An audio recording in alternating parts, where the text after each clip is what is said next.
Hello students, welcome to law excellence IAS academy. ఇవాళ మనం November 18వ తేదీకి సంబంధించి హిందూ పేపర్లోని ఇంపార్టెంట్ ఆర్టికల్స్ చూద్దాం. మొదటిగా చూడండి, మన ప్రధాని నరేంద్ర మోదీ నైజీరియా పర్యటనకి వెళ్ళటం జరిగింది. సో నైజీరియా ఎక్కడ ఉంది, దీని యొక్క ప్రత్యేకతలు ఏంటి, ఇప్పుడు రెండు దేశాల మధ్య రిలేషన్స్ ఎలా ఉన్నాయి, ఎలా ఉండబోతున్నాయి అన్నటువంటి చూద్దాం. నెక్స్ట్ చూడండి, గ్రోయింగ్ ఎపిడమిక్. ఇక్కడ డయాబెటీస్ యొక్క ప్రివలెన్స్ పెరుగుతోంది అన్నటువంటి నేపథ్యంలో అసలు డయాబెటీస్ అంటే ఏంటి, అందులో ఎన్ని రకాలు ఉన్నాయి, డయాబెటీస్కి సంబంధించి ఇన్సులిన్ అన్నటువంటిది ఏంటి, దాని యొక్క ఉపయోగాలు ఏంటి అన్నటువంటిది చూద్దాం. మూడవది చూడండి, న్యూ జస్టిస్ స్టాచ్యూ అన్నటువంటిది అన్వీల్ చేయటం జరిగింది సుప్రీంకోర్టులో, దాని యొక్క ప్రత్యేకతలు ఏంటి అన్నటువంటిది చూద్దాం. నెక్స్ట్, ఇండియా ఒక హైపర్సోనిక్ మిసైల్కి సంబంధించిన ఫ్లైట్ టెస్ట్ని సక్సెస్ఫుల్గా కండక్ట్ చేయటం జరిగింది 1500 కిలోమీటర్ల రేంజ్తో. మరి దీని యొక్క ప్రత్యేకతలు ఏంటని చూద్దాం. అలానే అండమాన్ నికోబార్ ఐలాండ్స్ని ట్యూనా ఎక్స్పోర్ట్స్ హబ్గా మార్చాలి అనేసి సెంట్రల్ గవర్నమెంట్ లక్ష్యంగా పెట్టుకుంది, దీనికి సంబంధించి చూద్దాం. అలానే next, NPP national peoples party అన్నటువంటిది మణిపూర్ గవర్నమెంట్కి ఇచ్చినటువంటి సపోర్ట్ని విత్డ్రా చేసుకుంది అన్నటువంటి కంటెక్స్ట్లో ఎందుకు విత్డ్రా చేసుకుంటోంది, అసలు మణిపూర్లో ఏమవుతోంది చూడండి. ఇంకొక 2 బాడీస్ కూడా మణిపూర్లో కనుక్కోవటం జరిగింది, ఆర్మీని డిప్లాయ్ చేశారు. మరి ఈ కంటెక్స్ట్లో అసలు మణిపూర్లో ఏం జరుగుతోంది ఇప్పుడు అన్నటువంటిది మనం తెలుసుకుందాం. ఇవాల్టి మన ఫస్ట్ ఆర్టికల్ చూడండి, ఇండియా మరియు నైజీరియా రిలేషన్స్కి సంబంధించి. మన ప్రధాని నరేంద్ర మోదీ నైజీరియాకి పర్యటనకి వెళ్ళారు. సో దీనిని మనం ఇంటర్నేషనల్ రిలేషన్స్ అన్నటువంటి టాపిక్ కింద చదువుకుంటాము. అయితే ఈ విజిట్ యొక్క హైలైట్స్ ఏంటి అంటే, దాదాపు 17 సంవత్సరాల తర్వాత నైజీరియాని విజిట్ చేసినటువంటి మొదటి ప్రధాని నరేంద్ర మోదీ. అంతేకాదు, ఇక్కడ నైజీరియా అన్నటువంటిది, నైజీరియా 2 ప్రత్యేకతలు. ఒకటి వచ్చేసరికి ఆఫ్రికాకి సంబంధించి మోస్ట్ పాపులస్ కంట్రీ నైజీరియా అన్నటువంటిది. రెండవది వచ్చేసరికి సెకండ్ లార్జెస్ట్ ఎకానమీ, ఆఫ్రికాలో సెకండ్ లార్జెస్ట్ ఎకానమీ కలిగి ఉన్నటువంటి దేశం కూడా నైజీరియా. మరి కామన్వెల్త్ మెంబర్స్గా 2 దేశాలు ఉంటున్నాయి. అంతేకాదు, గవర్నెన్స్, కరప్షన్, టెర్రరిజం ఇలాంటి వాటన్నింటికి సంబంధించి సిమిలర్ ఛాలెంజెస్ని ఎదుర్కొంటున్నటువంటి దేశాలు ఈ 2. మరి ఈ నేపథ్యంలో ప్రస్తుతం 2 దేశాల మధ్య రిలేషన్స్కి సంబంధించి చూస్తే, ఇండియా అన్నటువంటిది నైజీరియాకి సెకండ్ లార్జెస్ట్ ట్రేడింగ్ పార్ట్నర్గా ఉంది. అంతేకాదు, దాదాపు 150 ఇండియన్ కంపెనీస్ నైజీరియాలో పనిచేస్తూ ఉన్నాయి. దాదాపు 50,000 మందికి పైగా నైజీరియాలో మన భారతదేశానికి సంబంధించినటువంటి వ్యక్తులు ఉంటూ ఉన్నారు. So largest non African group అక్కడ ఉంది. సో మన ఎకానమీకి కూడా సిగ్నిఫికెంట్ కాంట్రిబ్యూషన్ అక్కడి నుంచి వస్తుంది. ఇది మాత్రమే కాదు, ఇండియా నైజీరియాకి ఆఫ్రికన్ యూనియన్ ద్వారా అసిస్టెన్స్ని అందిస్తూ ఉంది. సో డైరెక్ట్ బైలేటరల్ ఎంగేజ్మెంట్ లేకపోయినా కొంతవరకు ఆఫ్రికన్ యూనియన్ ద్వారా అందిస్తూ ఉందన్నమాట. మరి మన ఇండియా నైజీరియాకి ఎలా హెల్ప్ చేయగలుగుతుంది? నైజీరియాకి సంబంధించి బోకోహారం లాంటి ఛాలెంజ్ కావచ్చు, పైరసీ ఛాలెంజ్ కావచ్చు, ఆయిల్ థెఫ్ట్ కావచ్చు, ఇలాంటివన్నీ ఛాలెంజెస్ ఎదుర్కొంటోంది. అలాంటి టైంలో ఇండియా తన డిఫెన్స్ సప్లైస్ని ఆఫర్ చేయొచ్చు. ట్రైనింగ్, రిమోట్ సెన్సింగ్ టెక్నాలజీ, అంటే టెర్రరిజం ఏదైతే బోకోహారంలో ఉందో అలాంటి వాటిని రిమోట్ సెన్సింగ్ టెక్నాలజీ లాంటి వాటిని యూజ్ చేసి ట్యాకిల్ చేయొచ్చు. అలానే గల్ఫ్ ఆఫ్ గునియాలో పైరసీని ట్యాకిల్ చేయొచ్చు. అలాగే economic stabilisation, for example Nigeria చాలా ఇన్ఫ్లేషన్ అన్నటువంటిది ఆల్మోస్ట్ 32% ఇన్ఫ్లేషన్ పెరిగిపోయింది. ఫారిన్ ఎక్స్చేంజ్కి షార్టేజెస్ అన్నటువంటివి ఉన్నాయి ఫారెక్స్కి సంబంధించి. మరి ఈ నేపథ్యంలో హైడ్రోకార్బన్ సెక్టార్ కావచ్చు, ఇన్ఫ్రాస్ట్రక్చర్ డెవలప్మెంట్ కావచ్చు, సో వీటన్నిటిని చేపట్టడం ద్వారా నైజీరియా ఎకానమీని మనం స్టెబిలైజ్ చేయొచ్చు. అంతేకాదు, ఇప్పుడు ఫినాన్షియల్ ఫెసిలిటేషన్స్ని తీసుకురావటం, ఆఫర్ చేయటం ద్వారా కూడా బార్టర్ లాంటి అరేంజ్మెంట్స్ని తీసుకురావటం వల్ల నైజీరియా ఫారిన్ ఎక్స్చేంజ్ షార్టేజ్ని మనం తగ్గించవచ్చు. అట్లానే బయలేటరల్ ట్రేడ్ని పెంచుకోవటం, ఫర్ ఎగ్జాంపుల్ నైజీరియా ఎక్స్పోర్ట్స్ చేస్తుంది మన ఇండియాకి ఏమేమి, ఫార్మాసిటికల్స్ కావచ్చు, ఫుడ్కి సంబంధించి, టెక్స్టైల్స్కి సంబంధించి. సో వీటిని కనుక మనం రూపీలో ట్రేడ్ చేసుకుంటే దానివల్ల బయలేటరల్ ట్రేడ్ అన్నటువంటిది పెరుగుతుంది, అవునా? ఇది కాకుండా ఐటీ, హెల్త్ కేర్, ఎడ్యుకేషన్ వీటన్నింటికి సంబంధించి మనం నైజీరియాకి ఇటు హ్యూమన్ రిసోర్సెస్కి సంబంధించి, ఇటు ఇన్ఫ్రాస్ట్రక్చర్కి సంబంధించి కూడా ఎక్స్పర్టైజ్ని ఆఫర్ చేయొచ్చు. సో నైజీరియా యొక్క డెవలప్మెంట్కి మన ఇండియా ఉపయోగపడగలదు, ఇది గమనించాలి. కాబట్టి 2 దేశాల మధ్య బైలేటరల్ టైస్ని పెంచుకోవటం, అలాగే టెర్రరిజం ఇలాంటి వాటిని ట్యాకిల్ చేయటం, పైరసీ, డ్రగ్ ట్రాఫికింగ్ ఇలాంటి వాటన్నింటికి సంబంధించి రెండు దేశాల మధ్య సంబంధాలు పెంపొందించుకోవటం ఇప్పుడున్నటువంటి ముఖ్య లక్ష్యం. అయితే ఈసారి పర్యటనలో ఒకటి గమనించాలి, మన ప్రధాని నరేంద్ర మోదీకి నైజీరియా యొక్క సెకండ్ హైయెస్ట్ ఆనర్ని అందించడం జరిగింది. కొన్ని చోట్ల ఫస్ట్ హైయెస్ట్ ఆనర్ అన్నట్టుగా అన్నారండి, కాదు, ఇది సెకండ్ హైయెస్ట్ ఆనర్ అన్నమాట. ఏంటి ఆ award? Grand commander of the order of niger అన్నటువంటిది. చూడండి ఇక్కడ పిక్చర్లో మనం గమనించవచ్చు అనమాట. సో ఈ అవార్డ్ని మన ప్రధాని నరేంద్ర మోదీ అందుకున్నారు. మన నెక్స్ట్ ఆర్టికల్ చూడండి, డయాబెటీస్కి సంబంధించి.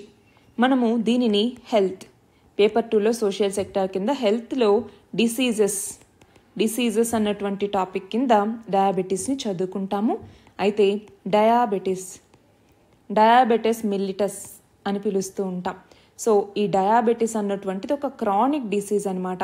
ఇందులోకి వచ్చేసరికి ఏంటి అంటే బ్లడ్లో షుగర్ అన్నటువంటిది చాలా పెరిగిపోతే దానివల్ల డయాబెటీస్ అన్నటువంటిది వస్తుంది. మరింతగా డయాబెటీస్ పెరిగిపోయిందనుకోండి, హై డయాబెటీస్ వస్తే దాన్ని ఏమంటాం? హైపర్ గ్లైసీమియా అని కూడా పిలుస్తూ ఉంటాం ఆ కండిషన్ని. సో హైపర్ గ్లైసీమియా వస్తే అది నర్వ్స్ యొక్క డ్యామేజ్కి, బ్లడ్ వెజల్స్ యొక్క డ్యామేజ్కి కూడా దారితీస్తుంది. డయాబెటీస్ ఎందుకు వస్తుంది? మన బాడీలో ప్యాంక్రియాస్ అన్నటువంటిది ఉంటుంది. సో ఈ ప్యాంక్రియాస్ అన్నటువంటిది ఇన్సులిన్ని ప్రొడ్యూస్ చేస్తుంది. ఆ ఇన్సులిన్ అన్నటువంటిది సరిగ్గా ప్రొడ్యూస్ అవ్వకపోయినా, ఎక్కువ ప్రొడ్యూస్ అయినా దానివల్ల డయాబెటీస్ అన్నటువంటిది వస్తుంది. డయాబెటీస్లో డిఫరెంట్ టైప్స్ ఉన్నాయి. ఒకటి టైప్ 1 డయాబెటీస్ అని చెప్పేసి, రెండవదేమో టైప్ 2 డయాబెటీస్ అని చెప్పేసి, అలానే ఈ మధ్యలో టైప్ 1.5 అంటాం, టైప్ 1.5 డయాబెటీస్ అనేసి, అలానే జెస్టేషనల్ డయాబెటీస్ అనేసి అంటే ప్రెగ్నెన్సీలో ఈ డయాబెటీస్ రావటానికి చాలా వీలన్నటువంటిది ఉంటుందన్నమాట. ఇందులో టైప్ 1 డయాబెటీస్ వచ్చేసరికి చాలా వరకు జెనెటిక్గా ఉంటుంది. జెనెటిక్గా షుగర్ మా ఫాదర్కి ఉంది, నాకు కూడా వచ్చింది, ఇలా అంటూ ఉంటారు కదా, ఇలా అనమాట. జెనెటిక్గా ఎలా వస్తుంది? ప్యాంక్రియాస్లో ఉండేటటువంటి బీటా సెల్స్ అన్నటువంటి ఫాల్టీ ఉంటే అలా ఈ టైప్ 1 డయాబెటీస్ రావడానికి వీలుంటుంది. అప్రాక్సిమేట్గా 5 నుంచి 10% మెంబర్స్కి టైప్ 1 డయాబెటీస్ రావచ్చు. అంతేకాదు ఏ ఏజ్లో అయినా కూడా రావచ్చు అనమాట. టైప్ 2 డయాబెటీస్ అన్నటువంటిది నార్మల్గా ఇన్సులిన్ అన్నటువంటిది బాడీ యూజ్ చేయటం స్టాప్ చేసిందనుకోండి, ఆ టైంలో ఇది వస్తుంది. సో బ్లడ్లో హై లెవెల్స్ ఆఫ్ షుగర్ వచ్చినప్పుడు దాన్ని ట్రీట్ చేయలేకపోతే టైప్ 2 డయాబెటీస్ వస్తుంది. ఎక్కువ అడల్ట్స్లో వస్తుంది అనమాట. 90 to 95% పీపుల్ ఈ టైప్ 2 డయాబెటీస్ని కలిగి ఉంటారు. నెక్స్ట్ టైప్ 1.5 అంటాం. దీన్నే latent auto immune diabetes in adults అని పిలుస్తూ ఉంటాం. సో ఎక్కువగా అడల్ట్హుడ్లో ఉన్నప్పుడు గ్రాడ్యువల్గా టైప్ 2 డయాబెటీస్ ఈ టైంకి వెళ్ళేటప్పటికి ఈ మధ్యలో టైప్ 1.5 డయాబెటీస్ వస్తుందన్నమాట. ఇంకా జెస్టేషనల్ డయాబెటీస్ అంటే అన్నాం ఇందాకే, ప్రెగ్నెన్సీ టైంలో వస్తుంది. సో హైపర్ గ్లైసీమియా అన్నటువంటిది ఎక్కువగా ఇలా వస్తూ ఉంటుందన్నమాట వీళ్ళలో ప్రెగ్నెన్సీ టైంలో. అయితే ఇన్సులిన్ అని ఇందాకటి నుంచి పిలుస్తూ ఉన్నాం. ఏంటి ఇన్సులిన్ అంటే? ఇన్సులిన్ అన్నటువంటిది ఒక లాటిన్ వర్డ్ అనమాట. ప్యాంక్రియాస్లో మనకి ఐలెట్స్ ఆఫ్ లాంగర్హాన్స్ అనేసి ఉంటాయి, చిన్నప్పుడు చదివి ఉంటాం, ఐలెట్స్ ఆఫ్ లాంగర్హాన్స్ అని చెప్పేసి. ఈ ప్యాంక్రియాస్లో ఉండేటటువంటి వీటి పేరు మీదుగా దీనికి ఇన్సులిన్ అనేసి పేరు పెట్టారు. ఈ ఇన్సులిన్ని 1921లో కనుక్కున్నారనమాట. మెయిన్గా ఇది ప్యాంక్రియాస్లో ఉండేటటువంటి బీటా సెల్స్ నుంచి ప్రొడ్యూస్ అవుతుంది. ఈ ఇన్సులిన్ అన్నటువంటిది మన బ్లడ్లో ఉండేటటువంటి గ్లూకోజ్ లెవెల్స్ ఏవైతే హైగా ఉంటాయో వాటిని రెగ్యులేట్ చేయటానికి ఇది చాలా ఉపయోగపడుతుంది. ఒకవేళ ఇన్సులిన్ అన్నటువంటిది ప్రొడ్యూస్ అవ్వలేదనుకోండి, అప్పుడు బాడీ ఎనర్జీ కోసం ఫ్యాట్ని యూటిలైజ్ చేసుకుంటుంది. అంతేకాదు ఇన్సులిన్ అన్నటువంటిది అమినో యాసిడ్ అప్టేక్ని కూడా మన బాడీ సెల్స్లో రెగ్యులేట్ చేస్తుంది. అంతేకాకుండా ఈ లివర్, మజిల్ అలాగే ఫ్యాట్ సెల్స్ ఏవైతే గ్లూకోజ్ని బ్లడ్ నుంచి తీసుకుంటాయో వాటికి ఇది కారణమవుతుంది. అంతేకాదు బ్లడ్లో గ్లూకోజ్ లెవెల్స్ బ్యాలెన్స్ అవ్వటానికి కూడా ఇన్సులిన్ ఉపయోగపడుతుంది. గ్లూకోజ్ని గ్లైకోజన్గా లివర్కి అలాగే మజిల్ స్టోరేజ్కి వీటిని మార్చడానికి కూడా ఇన్సులిన్ అన్నటువంటిది ఉపయోగపడుతుంది. అయితే ఇప్పుడు ఏమవుతోంది, మన యొక్క లైఫ్ స్టైల్ చేంజెస్ వల్ల, మనం చేసే పనుల వల్ల, మనం తినేటటువంటి ఫుడ్ వల్ల ఈ డయాబెటీస్ అన్నటువంటిది క్రానిక్గా మారిపోతూ ఉంది. హై బ్లడ్ షుగర్ అన్నటువంటిది ఇప్పుడు చాలా మందిలో నమోదవుతోంది. కాబట్టి అందులోనూ ఎక్కువ టైప్ 2 డయాబెటీసే వస్తుందన్నమాట. కాబట్టి మనం తీసుకునేటటువంటి ఫుడ్ ఏంటి అన్నటువంటిది మనం గమనించుకుంటూ ఉండాలి. డయాబెటీస్ కేర్ అన్నటువంటిది ఇప్పుడు అందరికీ అందుబాటులోకి రావాలి అన్నట్టుగా చాలా ప్రయత్నాలు అన్నటువంటివి జరుగుతూ ఉన్నాయి. మరి మన గవర్నమెంట్ కూడా NCD national non communicable disease టార్గెట్ని పెట్టుకుంది. ఒబిసిటీ, డయాబెటీస్ వీటి ప్రివిలెన్స్ని తగ్గించాలి అన్నట్టుగా. ఇది మాత్రమే కాకుండా NPCDCS అనేసి 2010లో తీసుకొచ్చిందనమాట. National programme for prevention and control of cancers, diabetes, cardiovascular diseases and stroke అనేసి. సో ఈ ప్రోగ్రామ్ ద్వారా వీటన్నింటికి సంబంధించి లెవెల్స్ ఆఫ్ హెల్త్ కేర్లో ఎఫెక్టివ్ ట్రీట్మెంట్ అందించడం, డయాగ్నోసిస్కి సపోర్ట్ అందించడం ఇలాంటివన్నీ చేస్తారు.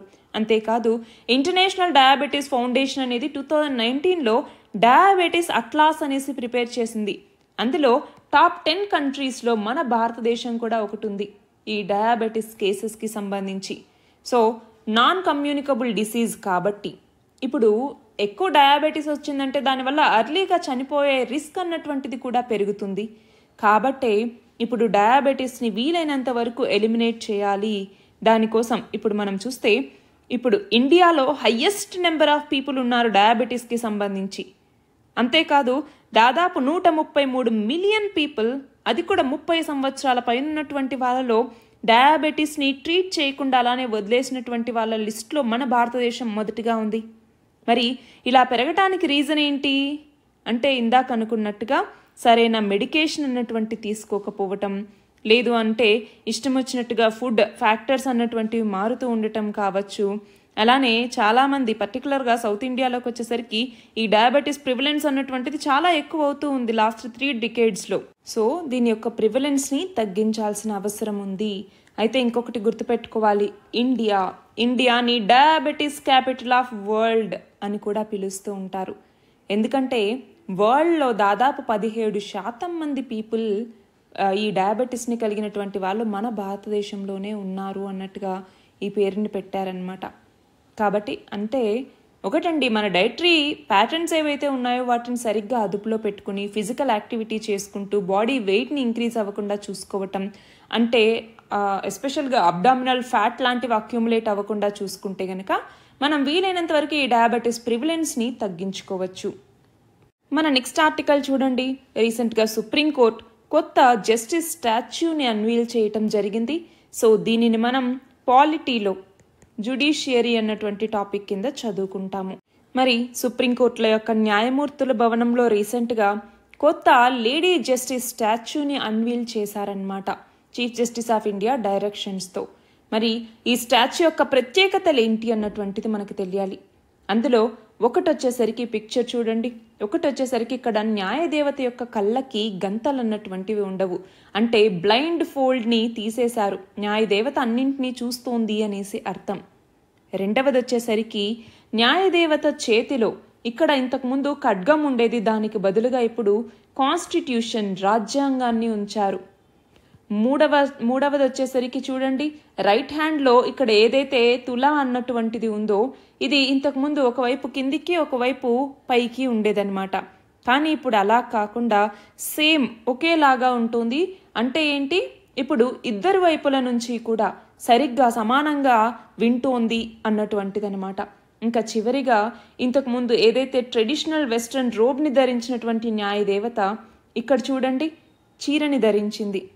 సో వీటన్నింటి నేపథ్యంలో కూడా ఈ స్టాచ్యూ ఆఫ్ జస్టిస్ అన్నటువంటిది మనకి చాలా ఇంపార్టెంట్. సో ఇప్పుడు శారీ అంటే మనకి కొలోనియల్ ఇన్ఫ్లుయెన్స్ నుంచి మనం బయటికి రావాలి అన్నట్టుగా మనం ఏవైతే IPC, CRPC వీటిని రీప్లేస్ చేశామో అలానే ఇప్పుడు కొత్త జస్టిస్, ఈ లేడీ జస్టిస్ యొక్క స్టాచ్యూని కూడా శారీతో డ్రెస్ చేయటం జరిగింది. అంతేకాకుండా ఇందాక చూసామా ఈ వేయింగ్ ఫ్యాక్ట్స్ కూడా సేమ్ ఉన్నాయి. సో బోత్ సైడ్ ఆర్గ్యుమెంట్స్ సరిగ్గా వింటున్నారన్నట్టుగా. మనకి ఇంతకుముందు చేతిలో ఈ ఖడ్గం ఏదైతే ఉన్నిందో స్వార్డ్, ఇది లా యొక్క అథారిటీని అలాగే ఎవరైనా తప్పు చేస్తే వాళ్ళని పనిష్ చేస్తామన్నట్టుగా చూపించడానికి పెట్టేవాళ్ళు. కానీ ఇప్పుడు రాజ్యాంగం ప్రకారమే తీర్పులు ఉంటాయని చెప్పటానికి దీన్ని ఉంచటం జరిగింది. బ్లైండ్ ఫోల్డ్ అన్నటువంటిది చట్టం అందరికీ సమానమే అన్నట్టుగా, ఈక్వాలిటీ బిఫోర్ లా అన్నటువంటి దాన్ని సింబలైజ్ చేస్తూ తీసుకొచ్చేవాళ్ళు. అంటే ఈ జస్టిస్ని ఇంపార్షియల్గా డెలివర్ చేస్తారు అన్నట్టుగా. కానీ ఇప్పుడు అలా కాదు, బోత్ పార్టీస్కి చూస్తూ ఉంటుంది. అంతేకాదు బోత్ పార్టీస్ యొక్క ఆర్గ్యుమెంట్స్ని కూడా కరెక్ట్గా వింటుందన్నమాట. సో ఇవన్నీ కూడా ఇప్పుడు కొత్తగా వచ్చినటువంటి ఈ లేడీ జస్టిస్ ఏదైతే ఉందో స్టాచ్యూ ఆఫ్ జస్టిస్, ఇందులో ఉన్నటువంటి మనం గమనించాల్సిన ముఖ్యాంశాలు. నెక్స్ట్ ఆర్టికల్ చూడండి. 1500 కిలోమీటర్ల రేంజ్ ఉండేటటువంటి ఒక హైపర్సోనిక్ మిసైల్కి సంబంధించిన టెస్ట్ని ఇండియా సక్సెస్ఫుల్గా చేపట్టింది ఒడిషా కోస్ట్లో. మరి దీనిని సైన్స్ అండ్ టెక్నాలజీలో మనము డిఫెన్స్ అన్నటువంటి టాపిక్ కింద చదువుకుంటాము. అయితే దీని రేంజ్ ఎంత? 1500 కిలోమీటర్లు. మరి ఇంతకుముందు యుఎస్ఏ, అలాగే చైనా, అలాగే రష్యా, ఈ 3 దేశాలు మాత్రమే ఇలాంటి టెక్నాలజీని కలిగి ఉన్నాయి. మళ్ళీ ఇప్పుడు మన భారతదేశం అనమాట. సో ఇది ఒక హైపర్సోనిక్ మిసైల్. హైపర్సోనిక్ అంటే ఏంటి? సౌండ్ యొక్క స్పీడ్ కన్నా ఎక్కువ రెట్లు వేగంతో వెళ్తే దాన్ని హైపర్సోనిక్ అనేసి పిలుస్తూ ఉంటాం. మరి ఈ టెస్ట్ ద్వారా కొన్ని టెక్నాలజీస్ అన్నటువంటివి డెమాన్స్ట్రేట్ చేయటం జరిగింది. ఫర్ ఎగ్జాంపుల్ ఏరోడైనమిక్ కాన్ఫిగరేషన్, అంటే ఈ హైపర్సోనిక్ మాన్యూవర్స్ అన్నటువంటివి స్టేబుల్గా కంట్రోల్డ్గా జరుగుతూ ఉన్నాయా అన్నట్టుగా ఏరోడైనమిక్ కాన్ఫిగరేషన్ ఎలా ఉంది అన్నట్టుగా చూశారు. అట్లానే స్క్రామ్జెట్ ప్రొపల్షన్ అన్నటువంటిది సరిగ్గా జరుగుతుందా లేదా, దాన్ని ఇక్కడ వాడొచ్చా లేదా అన్నట్టుగా చూడటం జరిగింది. ప్రొపల్షన్ని ఇక్కడ టెస్ట్ చేశారు.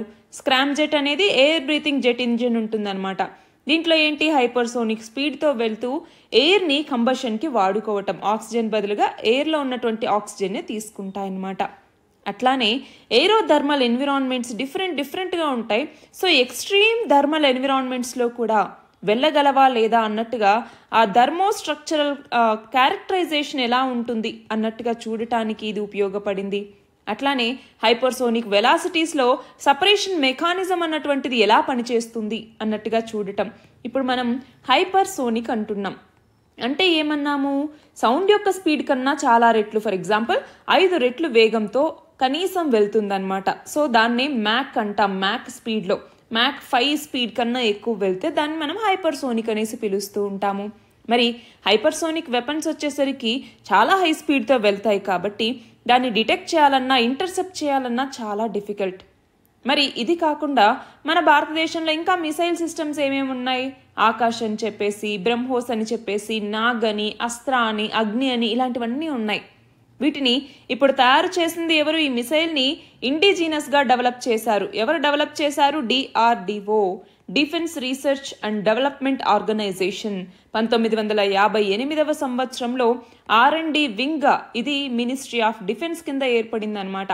డిఫెన్స్లో సెల్ఫ్ రిలయన్స్ని అచీవ్ చేయడానికి కావాల్సినటువంటి కటింగ్ ఎడ్జ్ డిఫెన్స్ టెక్నాలజీస్ అన్నింటినీ కూడా ఈ DRDO అన్నటువంటిది డెవలప్ చేస్తుంది. ఫర్ ఎగ్జాంపుల్ కంబాట్ వెహికల్స్ కావచ్చు, మిసైల్స్ కావచ్చు, అడ్వాన్స్డ్ కంప్యూటింగ్ కావచ్చు, ఏరోనాటిక్స్ కావచ్చు, ఎలక్ట్రానిక్స్ కావచ్చు, వీటన్నింటి కోసం దాదాపు 40కి పైగా ల్యాబొరేటరీస్ని DRDO నెలకొల్పింది కూడా. మన నెక్స్ట్ ఆర్టికల్ చూడండి. అండమాన్ అండ్ నికోబార్ ఐలాండ్స్లో ట్యూనా ఎక్స్పోర్ట్స్ని పెంచాలి, ఒక ట్యూనా ఎక్స్పోర్ట్ హబ్గా అండమాన్ నికోబార్ని మార్చాలి అన్నట్టుగా సెంటర్ అనుకుంటోంది.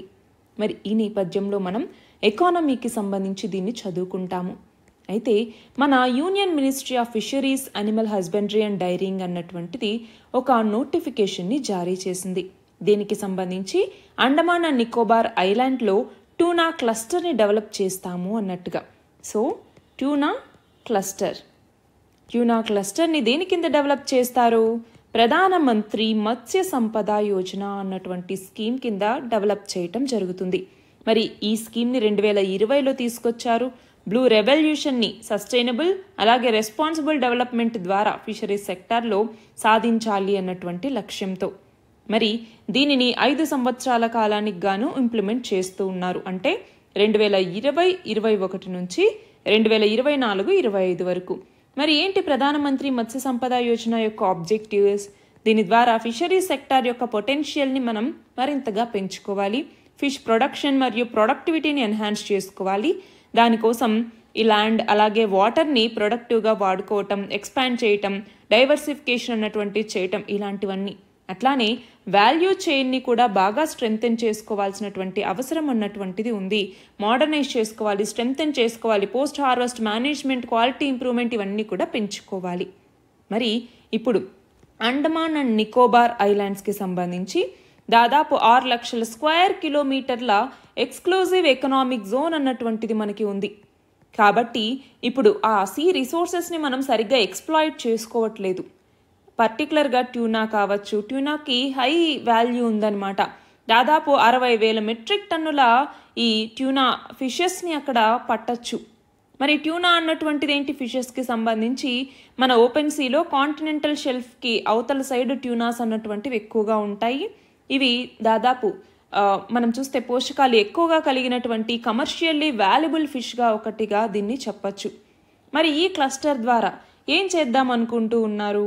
ఈ క్లస్టర్ని ఏర్పాటు చేయటం ద్వారా ఒకటి మన ఎకనామిక్ స్కేల్ని మరింతగా పెంచుకోవటం, అలానే ఇంక్రీజింగ్ ఇన్కమ్స్ని ఇంక్రీజ్ చేసుకోవటం, అట్లానే మనకి గ్రోత్ అన్నటువంటిది ఫిషరీస్ సెక్టార్లో తీసుకురావటం, అలాగే ఇందాకన్నట్టుగా బ్లూ రెవల్యూషన్ని మరింతగా పెంచుకోవటానికి ఉపయోగపడుతుంది. అంతేకాకుండా ట్యూనా ఫిషింగ్ నేషన్స్ ఏవైతే ఉన్నాయో వాటితో పార్ట్నర్షిప్ని తీసుకొని కెపాసిటీ బిల్డింగ్ చేసుకోవచ్చు, అలాగే ట్రైనింగ్ని ఎస్టాబ్లిష్ చేసుకోవచ్చు. సో ఈ స్టేక్ హోల్డర్స్ ఎవరైతే ఉంటారో వాళ్ళతో సంబంధాలను పెంచుకోవటానికి కూడా మనకి యూజ్ అవుతుందన్నమాట. సో వీటన్నింటి నేపథ్యంలో మనకి ఇది ఇంపార్టెంట్. మన లాస్ట్ ఆర్టికల్ చూడండి, మణిపూర్ ఇష్యూకి సంబంధించి. మణిపూర్లో వైలెన్స్ అన్నటువంటి జరుగుతోంది అని మనం చూస్తే లాస్ట్ ఇయర్ చాలా జరిగింది ఎథ్నిక్ కమ్యూనిటీస్ మధ్య, నాన్ ట్రైబల్ మైటీ కమ్యూనిటీకి అలాగే కుకీ కమ్యూనిటీకి మధ్య ఇష్యూస్. మరి 10 సంవత్సరాల నుంచి అక్కడ ఉన్నటువంటి మెయిటీస్ మాకు ఎస్టీ ట్యాగ్ కావాలి, షెడ్యూల్డ్ ట్రైబ్స్ అన్నటువంటి ట్యాగ్ కావాలి అన్నటువంటి నేపథ్యంలో ఈ ఆందోళనలన్నీ మరి కొంచెం సర్దుమణుగుతోంది అన్నటువంటి నేపథ్యంలో మళ్ళీ ఇది మొదలైంది.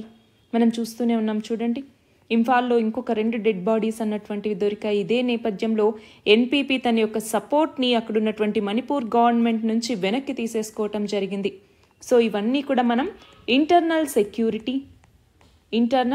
సెక్యూరిటీ అలాగే గవర్నెన్స్ అన్నటువంటి టాపిక్స్ కింద చూస్తాము. సో అయితే ఇక్కడ మనకు తెలియాల్సింది ఏంటి? ఒకటి వచ్చేసరికి మణిపూర్కి సంబంధించినటువంటి ఈ ఇష్యూ.